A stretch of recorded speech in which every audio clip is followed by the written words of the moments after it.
Hola, ¿qué tal? Bienvenidos una semana más a Sobre la Mesa, el programa del Centro de Investigaciones y Estudios Políticos y el canal universitario. Y una semana más le damos la más cordial bienvenida y el agradecimiento por estar con nosotros. Los medios de comunicación son actores sociales fundamentales en una sociedad democrática. Su función es la de informar, analizar e interpretar la realidad, y por lo tanto son importantísimos en la construcción de ciudadanía. Los medios de comunicación hablan de todo, pero ¿quién habla de los medios? Por eso quisimos hablar hoy en Sobre la Mesa específicamente del tema de la política en los medios de comunicación. Y vamos a empezar de lleno con la entrevista, la primera parte como siempre de nuestro programa, y hoy nos acompaña doña Vilma Ibarra. Doña Vilma es una reconocida periodista que ha trabajado en distintos medios de comunicación, también ha ejercido la profesión desde la empresa privada y también desde el gobierno, pues dirigió el Departamento de Comunicación del Ministerio de Relaciones Exteriores. Le damos la bienvenida a doña Vilma, un gusto tenerla con nosotras. Muchas gracias, Natalia, muchas gracias y buenas noches a todos los que a esta hora nos siguen aquí sobre la mesa. Así es. Hay un viejo adagio que dice que todo tiempo pasado fue mejor. ¿Aplica este refrán a la cobertura de temas de políticos en la prensa costarricense? Yo diría que todo tiempo es distinto.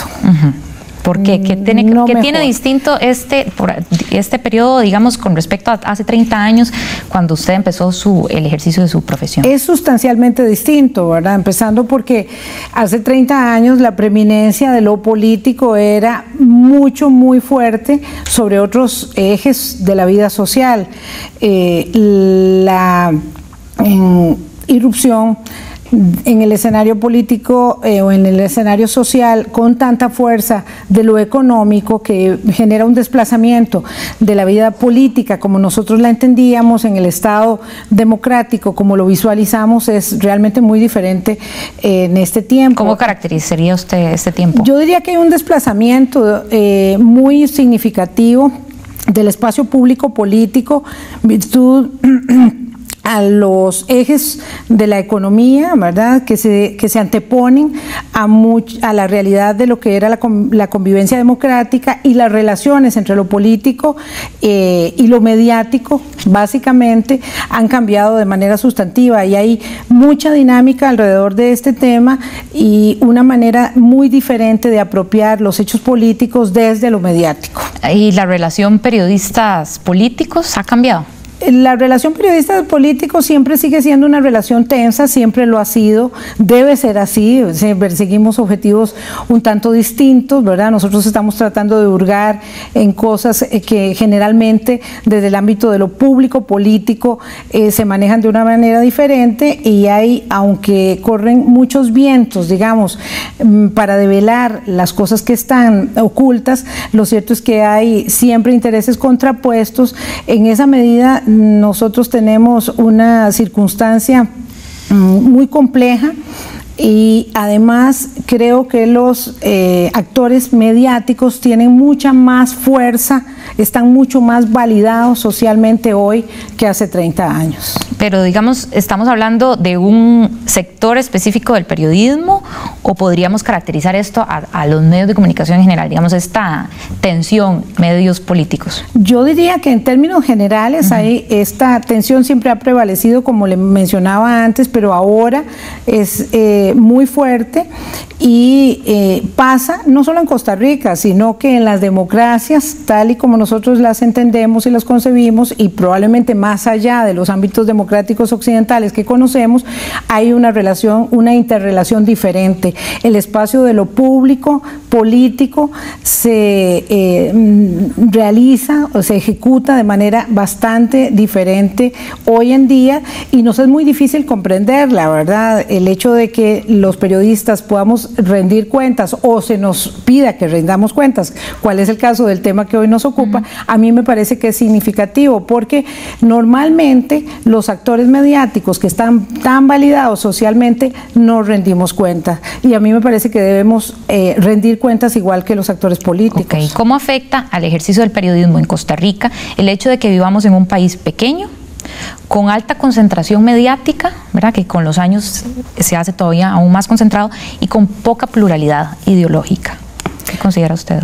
¿Cómo afecta? Yo creo que lo determina, no solo lo afecta, sino que lo determina, ¿verdad? Este es un país pequeño, como dice usted, con una gran concentración, pero además con una limitación que es propia de la identidad y de la idiosincrasia costarricense para establecer las agendas mediáticas, ¿verdad? Nosotros somos un país muy alrededor del Valle Central Intermontano, con una visión muy reducida de la realidad. Yo antes, hace muchos años, yo decía que nuestra visión era de Paso Canoas a Peñas Blancas, y luego con el paso del tiempo me corregí yo misma y me di cuenta que teníamos una visión metropolitana de la vida.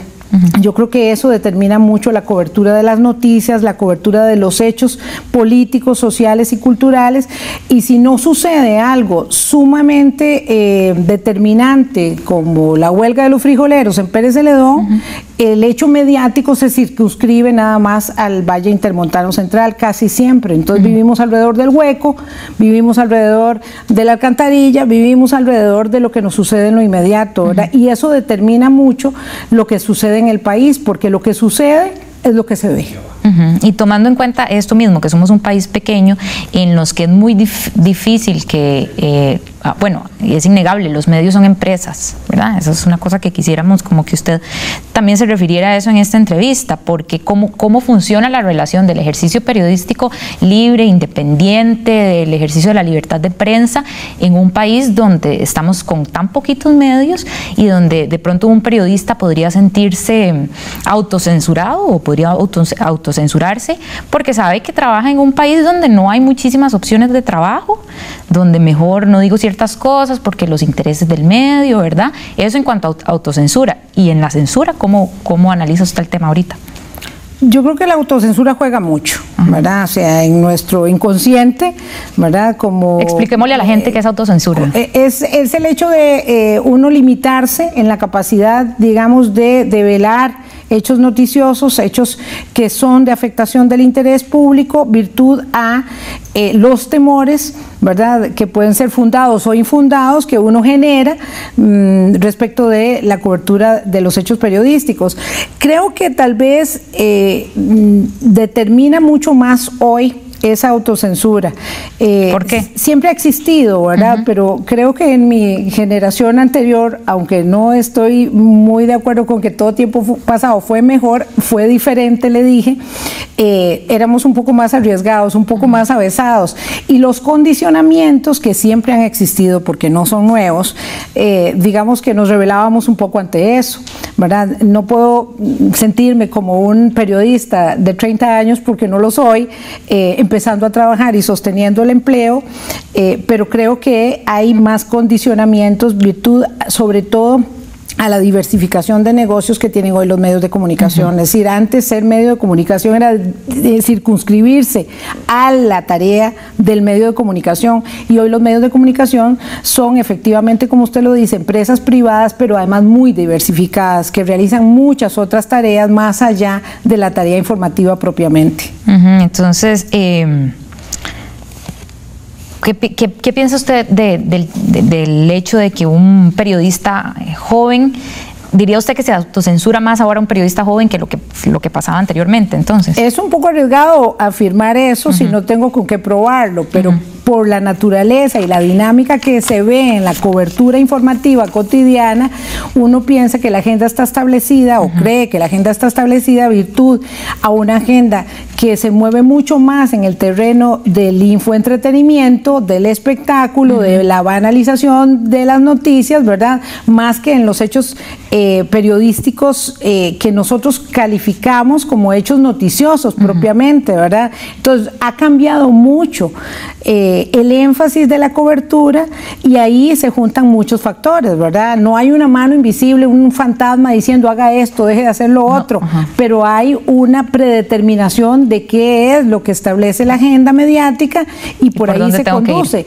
Y mucho tiene que ver entonces con el entretenimiento, con digamos el espectáculo, y entonces usted ve la política como un espectáculo, el suceso como un espectáculo de entretenimiento, ¿verdad? Aunque sea muy duro decirlo, y todo forma parte, digamos, de ese estruendo que hay alrededor de los hechos, y es muy difícil entonces para el espectador, para el oyente, para el lector, derivar situaciones de interés común real, ¿verdad? Como nosotros tipificábamos la noticia hace mucho tiempo, ¿verdad? De interés común, porque todo está mezclado y todo parece ser de interés común y no es cierto. Entonces hay mucho de artificio y mucho de creación de la noticia. Ok, más adelante quiero que usted me cuente cómo se combate la autocensura, que me imagino que es un tema que viene con los años y el ejercicio, pero vamos a dejarlo para el próximo bloque. Está bien. Estamos en Sobre la Mesa, ya casi regresamos.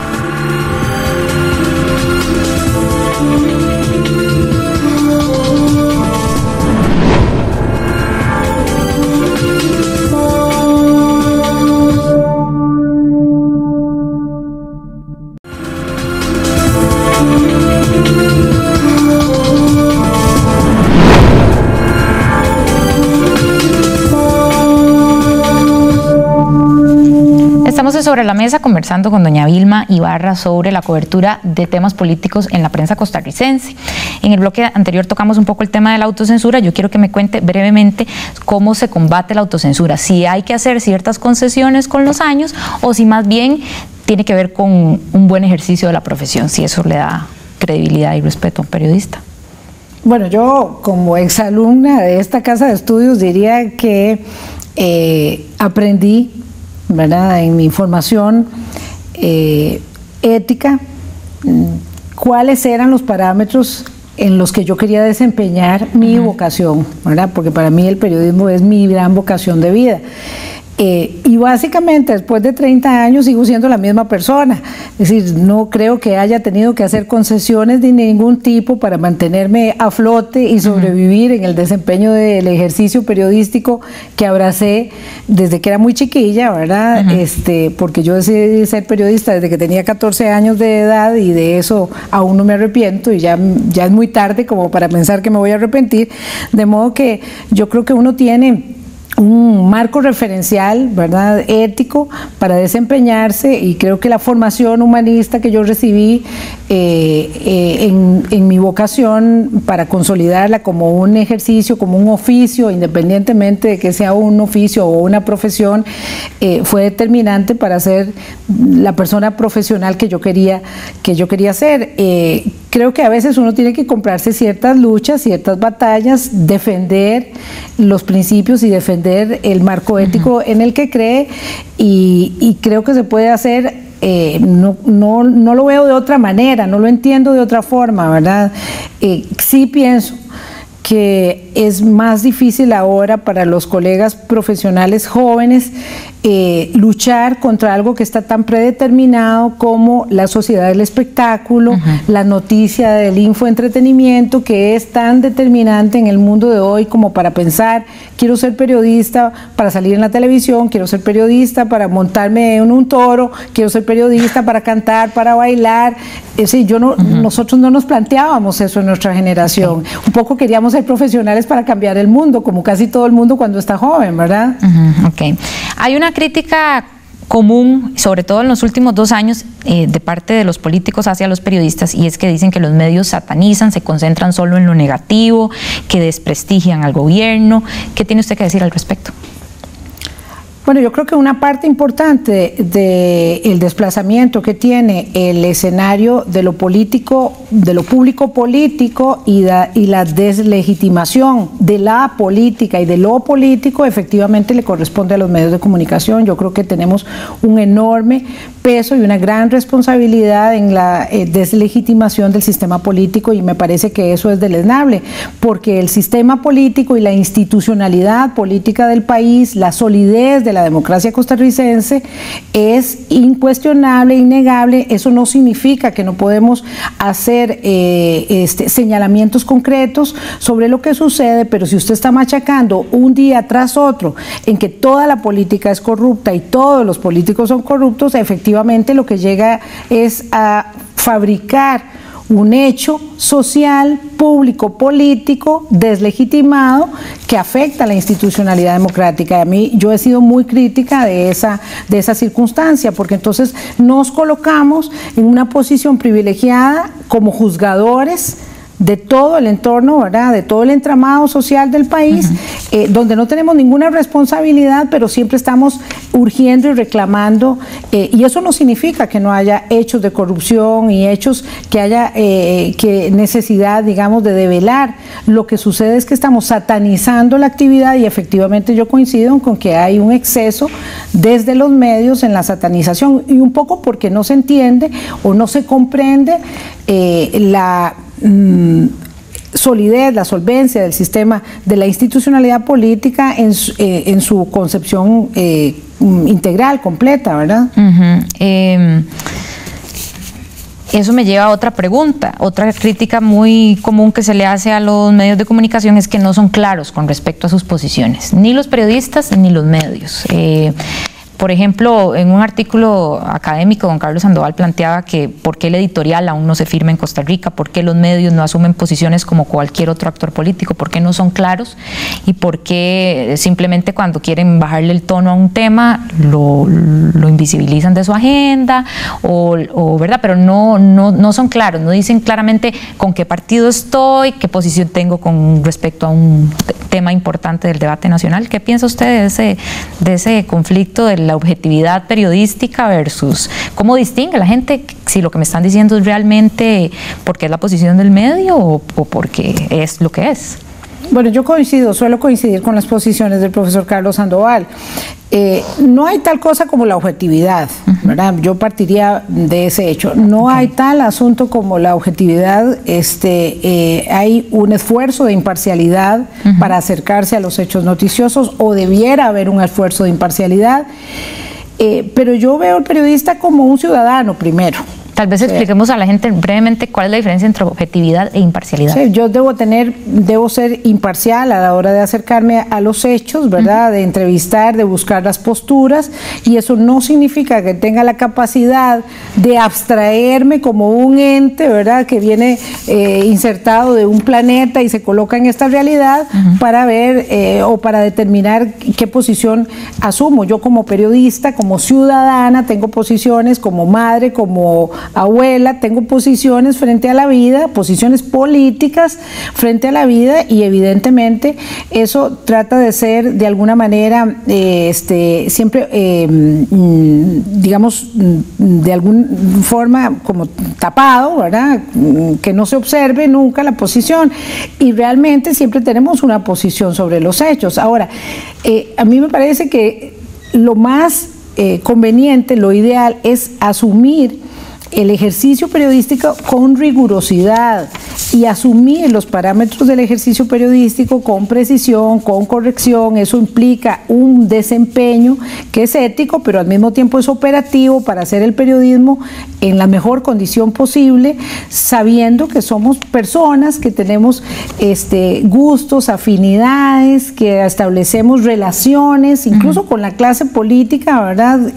Somos actores muy cercanos, y que independientemente de que sí tengamos una posición política frente a los hechos que abarcamos, que observamos y que de los cuales informamos, eso no significa que nosotros estemos desvinculados de esa realidad. Por el contrario, estamos muy vinculados. Yo sí quisiera tener un periodismo, digamos, más transparente, más abierto. Entonces, si usted trabaja en una televisora o en un periódico o en una radio que tiene negocios de telecomunicaciones, negocios de ventas de automóviles, de cualquier tipo, usted debe de dejar claramente establecida su posición, porque eso me parece que es de honestidad periodística para con los lectores, televidentes u oyentes que están escuchando, viendo, leyendo esa información. Y yo creo que la gente desconoce la mayoría de los giros en los que interviene la complejidad, digamos, mediática. Nos queda poco menos de un minuto. Hablando de otra cosa que también la gente desconoce,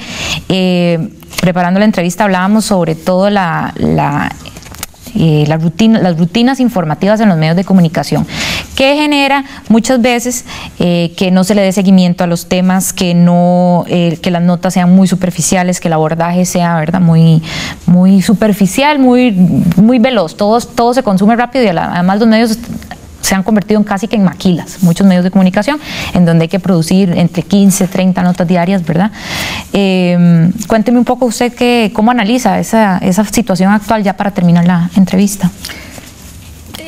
El mundo mediático, ¿verdad?, es muy voraz, tiene una enorme vertiginosidad, ¿verdad? Es intrínseco, digamos. Sí, hay muchísima información. Hay una selva de informaciones, hay que pescar en esa selva, hay muchos actores tratando de acceder a los medios también. Entonces es un ejercicio muy complejo.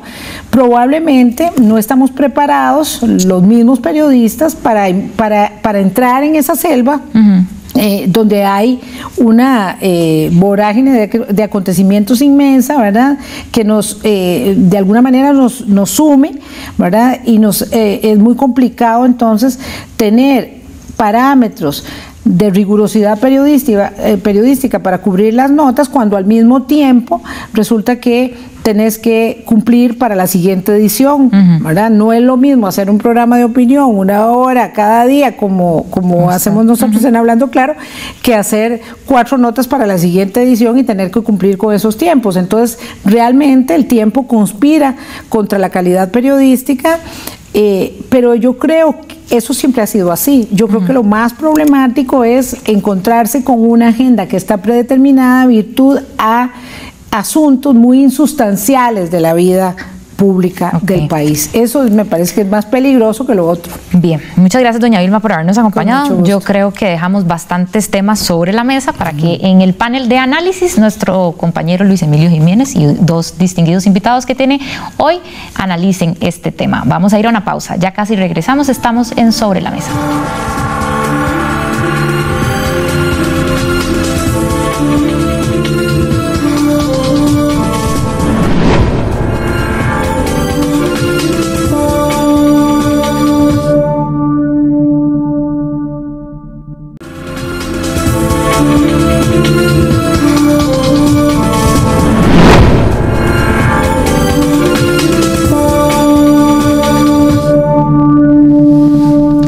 Continuamos, gracias por estar como todas las semanas en casa, compartiendo con nosotros un tema más sobre la mesa. Continuamos la discusión en este panel o en esta mesa de análisis. Contamos con la participación de 2 periodistas. En primera instancia presento a la profesora Silvia Carbonell, quien, aparte de ser profesora en la Universidad de Costa Rica, también ocupa el cargo de directora del posgrado en comunicación. Y a mi extrema izquierda me acompaña Leonid Vilches, quien es asesor legislativo y también periodista. Con los 2 vamos a profundizar un poquito más en esta discusión. Muchísimas gracias. Lo primero a ustedes por acompañarnos.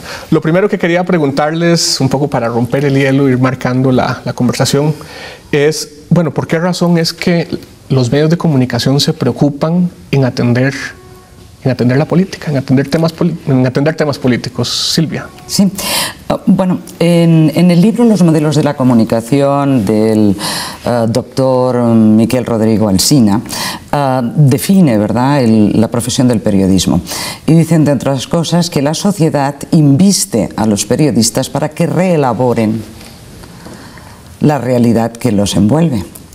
Evidentemente, bajo esta definición no podríamos decir que la política queda expuesta. Lo público es de interés para todo el mundo y los medios de comunicación son los encargados de reelaborar esa realidad política y ofrecérsela a la sociedad. ¿Qué quiere decir con reelaborar? ¿Qué quiere decir con reelaborar? Bueno, ahí entraríamos en una discusión muchísimo más grande, ¿verdad? Porque esta es una posición de carácter constructivista, donde se dice que la noticia no deja de ser más que un constructo que responde a determinados intereses. Por tanto, los periodistas no transmitimos única y exclusivamente una realidad, porque eso sería acercarnos a la objetividad, y la objetividad es un mito. En esto estoy de acuerdo con lo que ha dicho doña Vilma.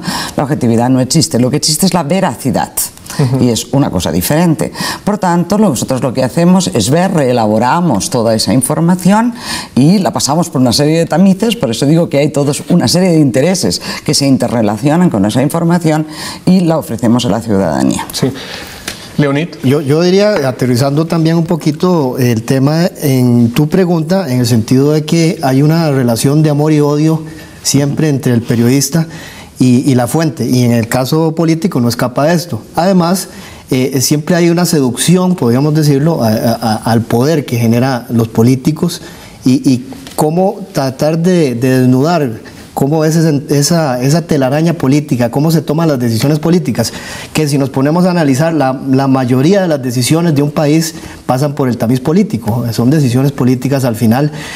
Algunas pasarán por temas técnicos o por gente especializada, pero al final las decisiones, la mayoría son políticas y tienen una consecuencia, ¿verdad? Entonces, creo que hay una seducción ahí del periodista por entrar a ese mundillo.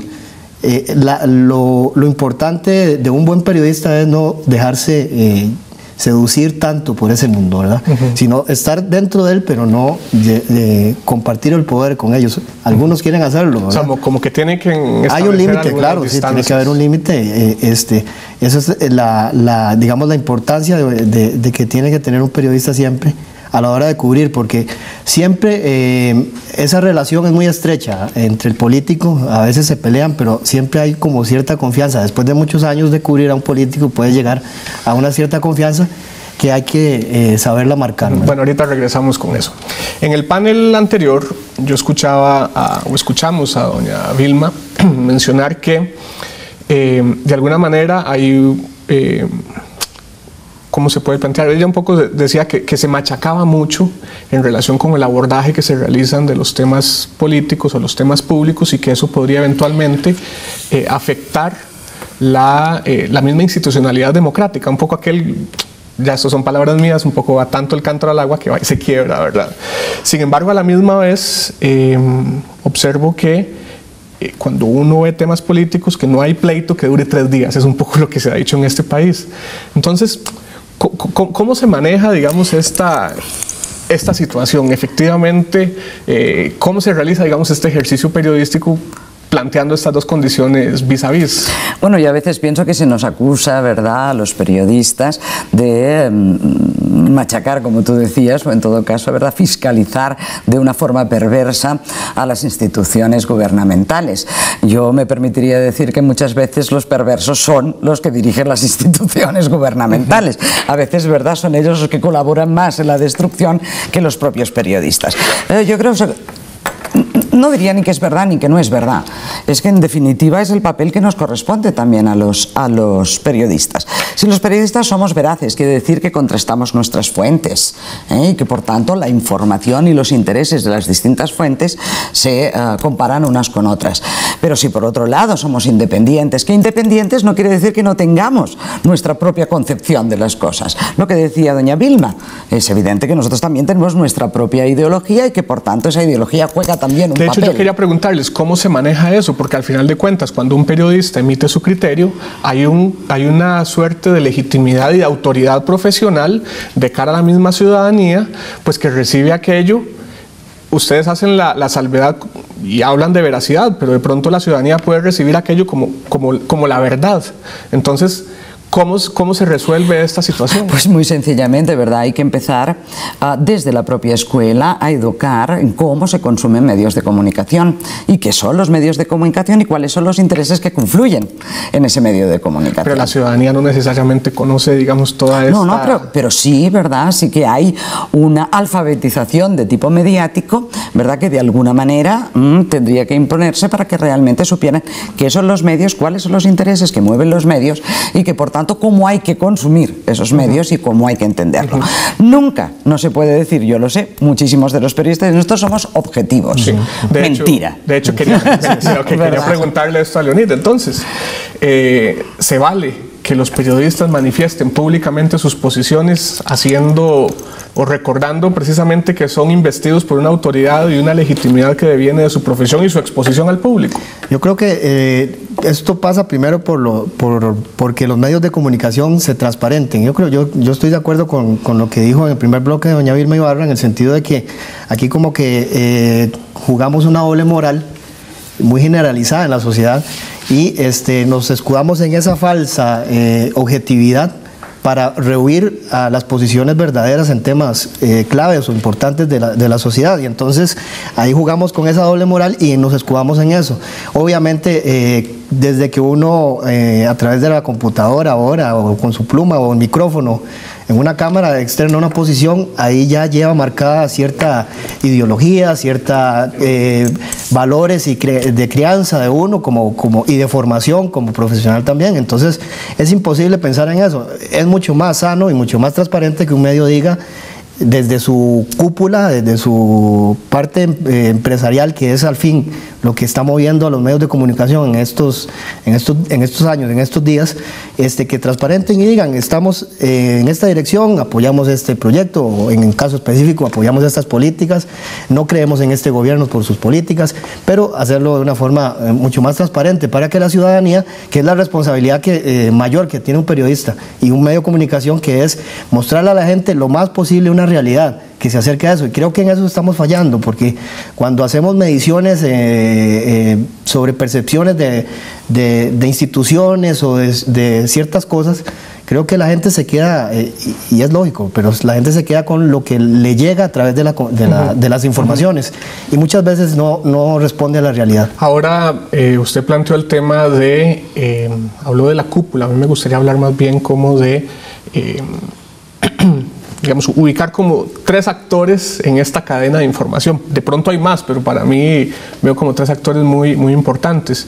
Está el periodista, que es el que cubre, está la dirección, ¿verdad?, de un poco, digamos, la parte más de redacción, donde se lanzan las líneas generales, pero también están esta otra dimensión más oculta, podríamos decir, pero finalmente que tiene un peso importante, que es los dueños de los medios, ¿verdad? ¿Cómo se logran fraguar los intereses de estas 3 partes en una cobertura, en la cobertura o en el ejercicio periodístico que se realiza, ¿verdad? Silvia, ¿es una relación de tensión? Es una relación clarísimamente de tensión. Siempre es una relación de tensión. Insisto, ¿verdad? Ahí confluyen muchos intereses. Los intereses empresariales. Que son válidos, además. Y son válidos, ¿no? Es que además no son inherentes, ¿verdad? Sí. Por eso tienes una empresa, no tan solo para ganar dinero, sino para además tener un tipo de influencia de carácter público. Una empresa de comunicación, por supuesto. Están los intereses, efectivamente, del periodista, su forma de ver esa realidad y de reelaborar esa realidad. Pero es que hay una serie de actores intermedios, las propias fuentes. O es que las fuentes no tienen intereses al darte una información. Es que la fuente es objetiva. Es que la fuente te dice esa realidad. No, la fuente lo está viendo, evidentemente, a través también de una serie de intereses. Sin embargo, el medio se convierte en un filtro un poco para ver qué valor y qué atención le asigna a cada una de esas fuentes y posiciones. El medio fundamentalmente lo que hace, o lo que debería hacer el periodista, no el medio, el periodista es contrastar sus fuentes, es decir, lo que te dice uno, contrastarlo con el otro y sacar tus propias conclusiones. De ahí que yo te dijera que se reelabora la información. Pero cuidado, la empresa no hace eso. La empresa lo que tiene es una política Ajá. Y esa política lo que hace es funcionar como unas rutinas en la producción de la información que impregnan a toda la redacción. Leonid, ¿cuál es el margen de autodeterminación o de independencia entonces que tiene un periodista? De discrecionalidad. De discrecionalidad, de acción, el margen precisamente frente a la redacción y a los dueños o a las políticas del medio. Bueno, el periodista, digamos que la primera barrera que puede encontrar o que encuentra en ese ejercicio diario es la reunión de redacción con su jefe inmediato, que es el jefe de información o el jefe de redacción. Es que ya ahí de entrada le dicen ahí, qué es el tema. Ahí, y yo creo que además, un enfoque. Además tal vez, porque uno no puede pensar que maquiavélicamente de que todas las agendas que se construyen diarias de los medios están con una llamada del dueño diciendo, mira, es por esto que tienes que cubrir hoy. También lo limita el tema, hay un tema muy importante que es el tema, y actualmente, que es el tema del rating. Entonces se construyen las agendas de información de los medios de acuerdo a qué es, digamos, apetecible para el público. No siempre lo que es apetecible para el público, lo que le gusta ver, es lo que realmente el periodista debe comunicar, porque nosotros también tenemos una responsabilidad de formar, de llevarles un mensaje más para que reflexione, no lo banal, ¿verdad? Entonces, eso lo limita mucho. El tema ese es como la primera barrera, y conforme va pasando, dependiendo del tema, pues ahí van apareciendo otro tipo de barreras. Podríamos decir que es parte de las complejidades en el ejercicio periodístico que impacta directamente lo que a mí me gusta llamarle construcción de ciudadanía. Pero indudablemente, continuemos con la discusión en el siguiente bloque. Estamos sobre la mesa el día de hoy conversando sobre el tema de la política, los medios de comunicación. Ya regresamos.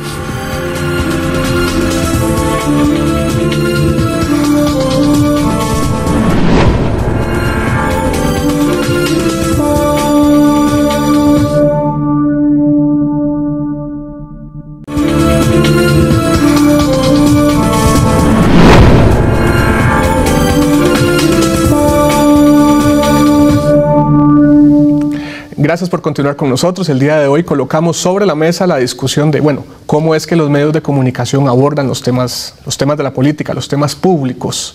Nos continúa acompañando doña Vilma Ibarra en el set de la entrevista, a quien le hago un pase para que nos diga, qué reacción tiene hasta el momento de la conversación que estamos sosteniendo por acá. Doña Vilma. Gracias, Luis Emilio. Yo creo que Silvia Carbonell dio en el blanco. ¿Cómo se consumen los medios?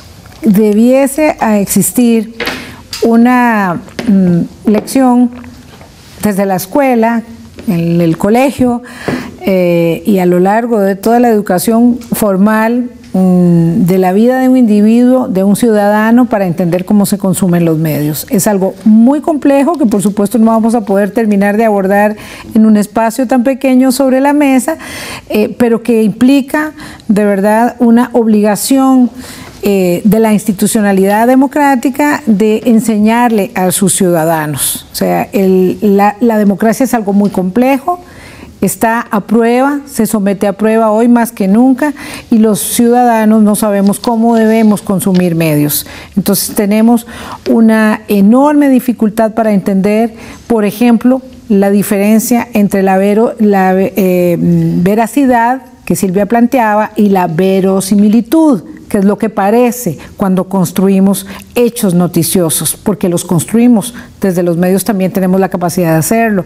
Entonces, la diferenciación de una cosa y otra es fundamental para entender los medios y entenderlos críticamente. No podemos consumir medios sin ojo crítico para poder ponerlos en el tamiz también en el que ponemos a todos los demás actores de la vida política del país, porque los medios somos actores políticos. Okay. Bueno, muchísimas gracias, doña Vilma, y continuamos nosotros por acá. Ahora doña Vilma mencionaba el tema del consumo de medios y el ojo crítico que hay que tener. Yo recuerdo, por ejemplo, de pequeño y de pronto no tan pequeño, de que yo encendía el televisor, recibía el medio en una condición gratuita y en consecuencia pues yo asumía que pues aquella cosa que veía por la televisión o que escuchaba por el radio tenía un carácter público, objetivo y demás, que de pronto la ciudadanía no cuenta con las herramientas para hacer esta distinción. No es tan verdad. O sea, aquí partimos de que la ciudadanía... Le estoy contando de mi experiencia. Pero no es tan cierto, ¿verdad? Aquí pensamos que la ciudadanía, en todo caso el espectador, el lector o el oyente, es totalmente acrítico. Sí, sí. Es, ¿verdad? Totalmente virginal y decidido a escuchar. Pues no es cierto. Los estudios revelan efectivamente que las personas, ¿verdad? Tendemos a creernos aquello que viene a refrendar lo que ya pensamos. Sí. Es decir, ¿verdad? Si yo creo que fulano de tal es corrupto, evidentemente por muchas noticias que unos me digan que sí, otros que no, otros que sí, pero que no, yo vengo y cojo aquel, yo me de alguna manera interiorizo aquello que viene a reforzar lo que yo ya pienso. Es por eso, ¿verdad?, que nosotros tenemos consumidores que compran un determinado periódico o compran o ven una determinada edición de una televisora o de otra, porque en definitiva nuestro público no es cierto que sea totalmente virginal y que ve el medio de comunicación y se rinde a sus pies, ¿no? Efectivamente discrimina. Sí. Y discrimina positivamente en función de lo que piensa. Leonid, yo quería abordar un tema y es, a ver, usted que trabaja en Asamblea Legislativa, bueno, somos colegas ahí porque los dos trabajamos ahí. Yo quería preguntarle, ¿con qué facilidad se logra colocar un tema de interés particular, digamos, de interés partidario, por ejemplo, en la agenda? Digamos, ¿cuáles son las gestiones?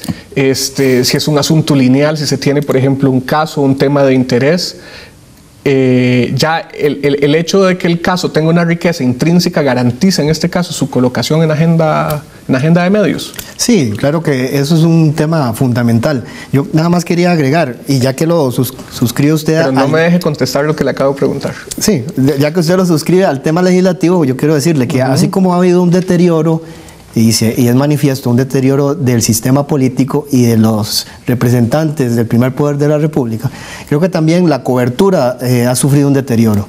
Y ya no es la misma cobertura que quizás en tiempos atrás se hacía. Ha habido un acompañamiento entre la calidad del diputado y la calidad del periodista que llega a cubrir la Asamblea Legislativa. Falta de especialización, creo yo. Hay además, la aventura de los medios que tradicionalmente tenían su nicho en otros espacios, como por ejemplo los medios escritos, ahora se metieron en la vorágine de la mediatización, que es el Twitter, el Facebook y todo lo que conlleva redes sociales. Entonces eso hace superficial la cobertura.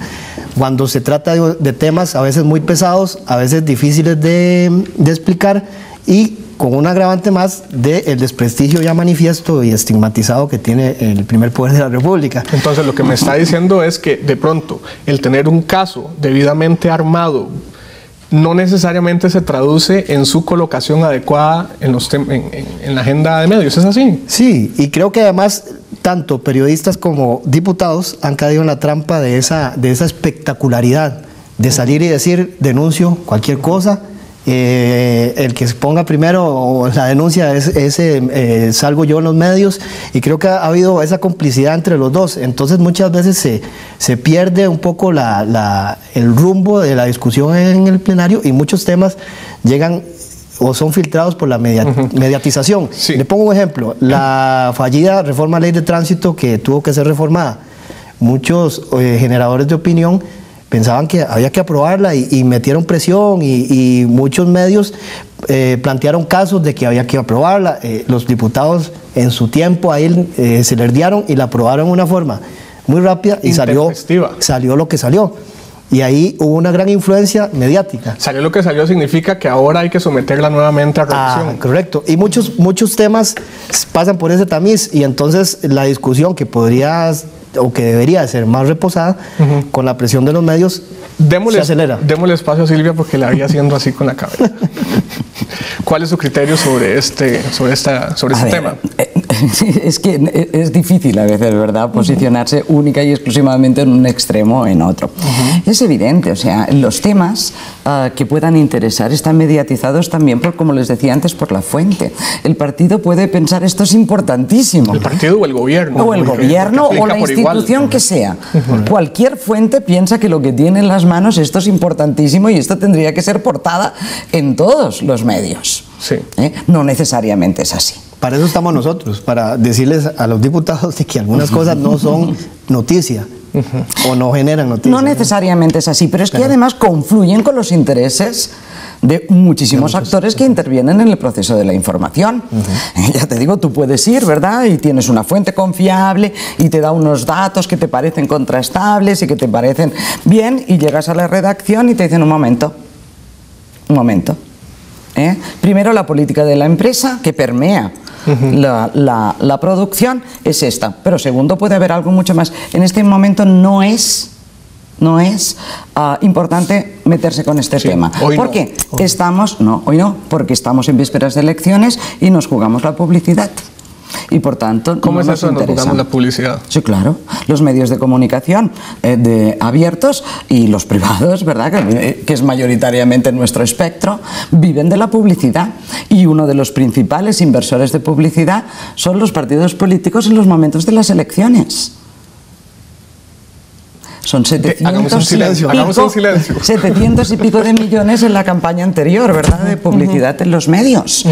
Evidentemente, ¿verdad?, bueno, ahora no conviene sacar este tema, por mucho que sea contrastado, por mucho que no conviene sacar este tema, pues nos vamos a jugar que nos pauten en nuestro medio. Sí. Ahora, o sea que imagínate, quiero decir que dentro de todos los actores que intervienen en la formación, además hay factores externos. Hay que ver la coyuntura, ver en qué momento nos encontramos y en que a los intereses empresariales se le sube el audio a un tema o se le baja. Leonidas estaba mencionando, me pareció que mencionó el tema de muchas veces y lo quiero juntar es que olvidé la palabra que mencionó doña Vilma en el panel anterior, pero como que hay una suerte de vorágine muy complicada para los periodistas de sacar notas y demás en el día a día, ¿verdad? Si a eso lo juntamos con una crítica que también se escucha, y me pareció que usted la planteó ahora, de la superficialidad con que muchas veces se tocan estos temas, podríamos, Silvia, hacer alguna especie de autocrítica, en este caso a la universidad, a la academia, o se restringe únicamente a un asunto de los medios? No, evidentemente, ¿verdad? Insistía que en el proceso de la formación de los profesionales que cubrirán no tan solo los temas políticos, sino cualquier tipo de tema, hay una responsabilidad grande de la universidad que los está preparando. Pero claro, insisto, los intereses son muy diferentes a los de las empresas. Para nosotros lo fundamental es la criticidad y la ética. Eso es lo fundamental. Nosotros les decimos, señores, ¿verdad?, contrasten tal, pero sean críticos, hagan lecturas críticas, y crítica no necesariamente quiere decir negativa, sino y ética. Se lo menciono, no, es que también se lo traía a colación porque cuando preparábamos este programa conversamos con varios periodistas o varios expertos en temas de comunicación y decían, es que estamos arrojando a la calle a profesionales muy buenos en la parte técnica, muy buenos en la parte de producción, edición, todo el manejo de cámaras y demás, pero resulta que cuando se trata de la parte sustantiva, del manejo de los temas y demás, salen renqueando y el resto de la formación parece que la tienen que hacer en la calle y casi que por cuenta propia. Bueno, yo agregarle al tema de la preparación académica también la apuesta que hacen los mismos medios de comunicación, porque si un medio de comunicación no le interesa en este tema que estamos hablando de la cobertura política diaria, pues mandará a un periodista que esté, por así decirlo, de comodín, como le decimos, un periodista que no tenga fuente, anda a cubrir hoy la Asamblea Legislativa, no conoce nada de cómo es el tejimaneje de la Asamblea, y obviamente, el trato que le va a dar a esa noticia no va a ser igual al trato que le va a dar un periodista de 10 años de cubrir política. Entonces, ahí fallamos en el contexto de todo lo que hay alrededor del tema, en el caso específico de la Asamblea que vos mencionabas. Entonces, no es lo mismo, y ahí es una apuesta de los medios de comunicación que no lo hacen. por algunas razones, porque cambió la prioridad en las agendas, como lo dijo Vilma al principio, que le damos más énfasis al deporte, al fútbol, a la farándula, y esos temas los dejamos un poco relegados, responsabilidad de los medios de comunicación, obviamente, y de no preparar también o apostar por especializar a los periodistas que cubren determinadas fuentes. Lo han hecho en temas como la economía, ahí sí hay especialización de algunos colegas, pero la política se ve como algo al margen en la agenda, en la construcción de la agenda. Pero cuando hablamos de política, hablamos de asuntos públicos. Asuntos públicos. Una cuestión más amplia. Y la apuesta se hace 3 meses antes de las elecciones, lo cual es mucha información para el televidente, para el lector, que no digiere tan fácilmente. Entonces, yo creo que la construcción de una cultura política en el país ha quedado debiendo, y nosotros como periodistas, o los grandes medios de comunicación, no están contribuyendo en eso. Hay un tema... Pero no hay que rehuir también la responsabilidad de las universidades. De las universidades, sí. ¿En qué dirección se puede puntualizar Pues efectivamente muchas veces, ¿verdad?, se sucumbe a esta percepción de que el periodista lo que busca es fundamentalmente la técnica, porque además el medio de comunicación no solo le va a pedir, ¿verdad?, que sea crítico y que sea ético, sino que además sepa manejar todo tipo de chunche e instrumento, ¿verdad? Entonces muchas veces se confunde esta cosa, pero por ejemplo, ¿verdad?, en la Universidad de Costa Rica sigue siendo fundamental, no quiere decir que se cumpla al 100%, por tanto te hablo de responsabilidad también de las universidades, que los 2 primeros criterios son esas, la formación de unos estudiantes críticos y éticos. Detrás de cada derecho se dice que hay un deber, y nosotros vemos que los medios de comunicación tienen, digamos, la sociedad democrática le ha abierto a los medios de comunicación una ventana para que den cuenta de los asuntos públicos, para que den cuenta del ejercicio de esa representatividad, sí, del ejercicio de la representación. Sin embargo, debería existir una contrapartida, ¿verdad?, a ese derecho. La pregunta concreta es, ¿ante quién y de qué manera es que los medios de comunicación pues realizan esta rendición de cuentas en función de este rol y esta asignación social que tienen? Ya Leonid hizo así. No la realiza, yo pienso que no la realiza, digamos, no la realiza. Creo que nosotros ponemos lo que ponemos y nos cuesta muchas veces aceptar que nos equivocamos o que no fuimos precisos en una información. Entonces, creo que esa responsabilidad, eso que vos hablas, en el papel no existe, ni en la práctica mucho menos. Entonces, me parece que pensar en eso es otra realidad, no es la costarricense. Sin embargo, es parte, bueno, perdón, ¿verdad? Pero es parte también de una tensión. Es evidente que existen leyes, ¿verdad?, y que precisamente ahora, ¿verdad?, están muy sobre la mesa también para debatirlas, de la libertad de expresión y la libertad de información, frente, ¿verdad?, a la calumnia, a la información perversa, a una serie de cosas. Son derechos que chocan, y que por tanto es muy difícil también mediar. ¿Y entonces cómo se dirimen? Exactamente, ¿verdad? Esa es la gran dificultad, porque si nosotros hacemos una ley muy normativa, es muy posible que con eso lo que estemos es secuestrando la libertad de información y de expresión. ¿Podríamos decir que eso es un pendiente en términos democráticos para nuestra sociedad? No, pero no solo nuestra sociedad, sino la democracia en general, ¿verdad? Esa ¿verdad?, tensión entre derechos fundamentales de unos y de otros. El que sí que está claro, y eso deberíamos tener claro, que es que el que tiene derecho a la comunicación y que la comunicación es un derecho es precisamente la ciudadanía. O sea que hay que entender la comunicación como un derecho. Como un derecho, ¿verdad?, ciudadano, un derecho fundamental de la ciudadanía. Bueno, y nos vamos a quedar con esa idea. A los dos les agradezco por habernos acompañado. Como es de costumbre, el cierre del programa lo realiza Natalia. Interesante discusión, Luis Emilio y compañeros, muchas gracias, de verdad. Es una lástima que no tengamos más ratito para más réplica de parte de doña Vilma, porque aquí la veo, escribe que escribe. La próxima semana vamos a hablar sobre ordenamiento territorial aquí en Sobre la Mesa, así que le pedimos que por favor nos acompañe y como siempre le deseamos que pase una buena velada. Hasta luego.